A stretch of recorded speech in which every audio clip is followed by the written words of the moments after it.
നമസ്കാരം, മോർണിംഗ് ബ്രീഫിലേക്ക് സ്വാഗതം. ഇന്ന് ഒരു മിക്സ്ഡ് സെന്റിമെന്റ്സ് ആണ് എല്ലാ മാർക്കറ്റിലും കാണുന്നത്. കഴിഞ്ഞ ദിവസം അമേരിക്കൻ മാർക്കറ്റ് ക്ലോസ് ചെയ്തത് ഓൾമോസ്റ്റ് പോസിറ്റീവ് നോട്ടിൽ തന്നെയാണെങ്കിലും കാര്യമായ മുന്നേറ്റങ്ങളൊന്നും ഉണ്ടായിരുന്നില്ല. 0.25% ഗെയിൻ മാത്രമാണ് അമേരിക്കൻ ഇൻഡെക്സുകളിൽ ഉണ്ടായത്. യൂറോപ്യൻ മാർക്കറ്റുകളും സെയിം അവസ്ഥയിൽ തന്നെയായിരുന്നു. കാക്ക് ഏകദേശം 0.44% അപ്പായിട്ട് ക്ലോസ് ചെയ്തപ്പോൾ സെയിം പെർസെന്റേജ് തന്നെ മൈനസ് ആയിട്ടാണ് ഡാക്സ് ക്ലോസ് ചെയ്തത്. ഏഷ്യൻ മാർക്കറ്റ് ഇന്ന് മിക്സഡ് സെന്റിമെന്റിൽ നിൽക്കുന്നു. കാര്യമായ മുന്നേറ്റങ്ങളൊന്നും ഓരോ ഇൻഡെക്സിലും ഉണ്ടാക്കുന്നില്ല. എല്ലാവരും ഫ്ലാറ്റ് നെഗറ്റീവ് നോട്ട് തന്നെയാണ് ട്രേഡ് ചെയ്തുകൊണ്ടിരിക്കുന്നത്. നിഫ്റ്റി 35 പോയിന്റിന്റെ മൈനസ് ആണ് ഇപ്പോൾ കാണിക്കുന്നത്. അത്തരത്തിലുള്ള ഒരു ഓപ്പണിംഗ് തന്നെയായിരിക്കും നമുക്ക് നിഫ്റ്റിയിൽ പ്രതീക്ഷിക്കാനാവുക. ഒരു ഫ്ലാറ്റ് ടു നെഗറ്റീവ് ഓപ്പണിംഗ് ആയിരിക്കും നിഫ്റ്റിയിൽ നിന്നുണ്ടാവുക എന്ന് പ്രതീക്ഷിക്കുന്നു.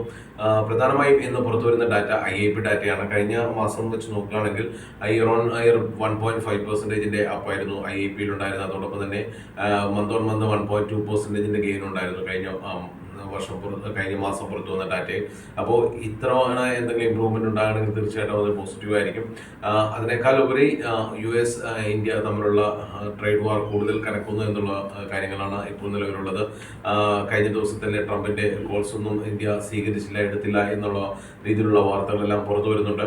അപ്പോൾ ഇന്ന് ഇന്ത്യയുടെ നിലപാട് എങ്ങനെയായിരിക്കും എന്നുള്ള കാര്യങ്ങളെല്ലാം ആണ് ഇനി മാർക്കറ്റിലേക്ക് വരുന്ന അടുത്ത കൺസേൺസ്.